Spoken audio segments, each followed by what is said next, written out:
नमस्कार दोस्तों, आइए मेरे यूट्यूब चैनल में आप सभी को स्वागत है फ्रेंड। आप लोग खुश रहे, मंगलमय रहे फ्रेंड। मेरे चैनल में न्यू आए तो सब्सक्राइब कर लीजिए, लाइक शेयर कीजिए, क्योंकि मेरी नई वीडियो आने के लिए आपके पास पहले पहुँचे।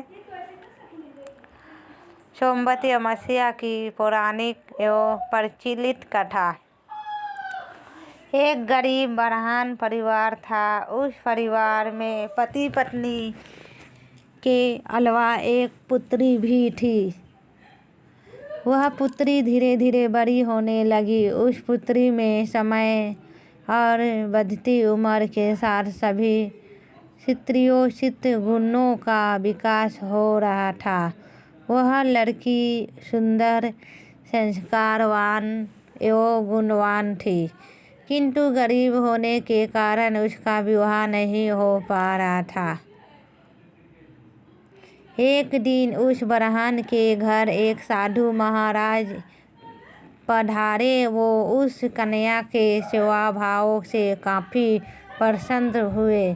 कन्या को लंबी आयु का आशीर्वाद देते हुए साधु ने कहा कि इस कन्या के हथेली में विवाह योग रखा नहीं है।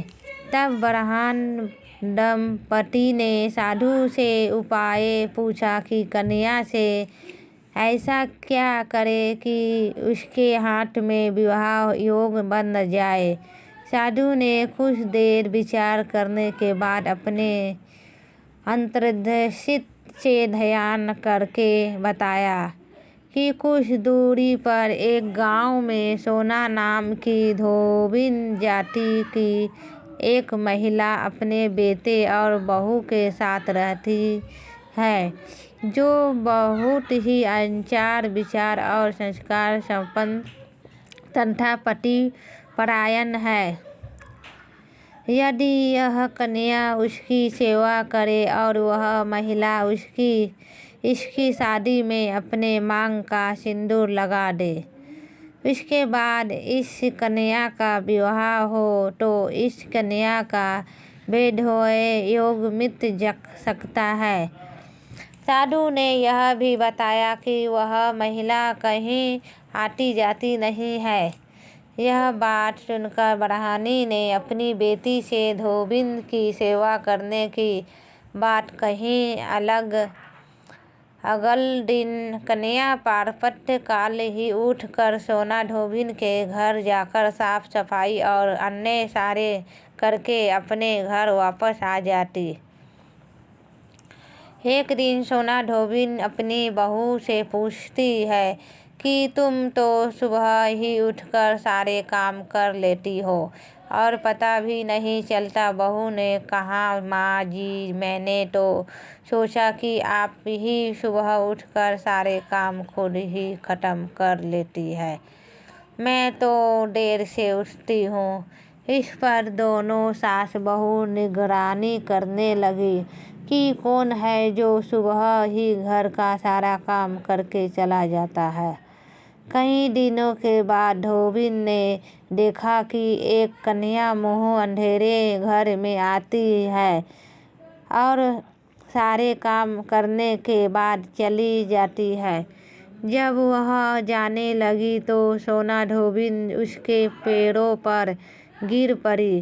पूछने लगी कि आप कौन है और इस तरह छुपकर मेरे घर की चाकरी क्यों करती है।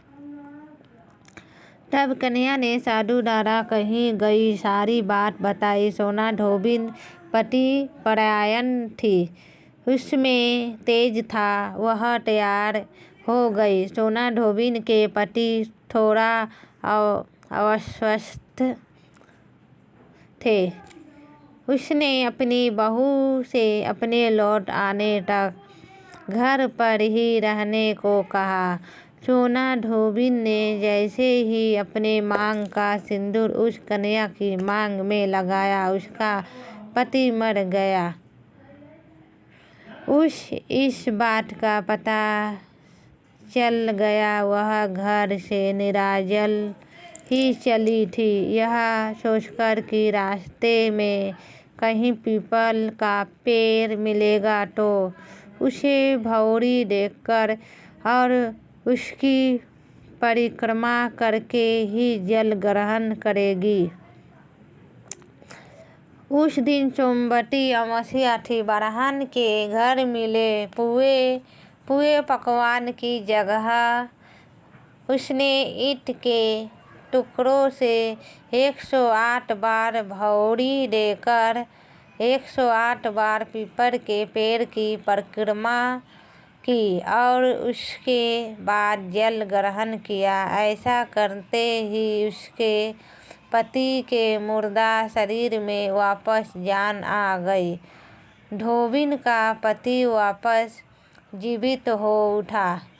इसलिए सोमवती अमावस्या के दिन से शुरू करके जो व्यक्ति हर अमावस्या के दिन भौरी देता है उसके सुख और सौभाग्य में वृद्धि होती है। पीपल के पेड़ में सभी देवों का वास होता है। अंत जो व्यक्ति हर अमावस्या को न कर सके वह सोमवार को पड़ने वाली अमावस्या के दिन 108 वस्तुओं की भौरी देकर सोना धोबिन और गौरी गणेश का पूजन करता है उसे अखंड सौभाग्य की प्राप्ति होती है। ऐसी प्रचलित परंपरा है कि पहली सोमवती अमावस्या के दिन धान पान हल्दी सिंदूर और सुपारी की भौरी दी जाती है। उसके बाद की सोमवती अमावस्या को अपने सामर्थ्य के हिसाब से फल मिठाई सुहागन सामग्री खाने की सामग्री इत्यादि की भौरी दी जाती है और फिर भौरी पर चढ़ाया गया सामान किसी सुपात्र ब्राह्मण ननद या भांजे को दिया जा सकता है। नमस्कार दोस्तों, कैसी लगी मेरे वीडियो कमेंट करके ज़रूर बताइएगा। दोस्तों मेरे चैनल में पहली बार आए तो सब्सक्राइब कर लीजिए, लाइक कीजिए, शेयर कीजिए फ्रेंड। नमस्ते फ्रेंड, फिर नेक्स्ट वीडियो में आप सभी से मिलती हूँ। बीच बीच में थोड़ा गड़बड़ हो जाते हैं फ्रेंड, सॉरी।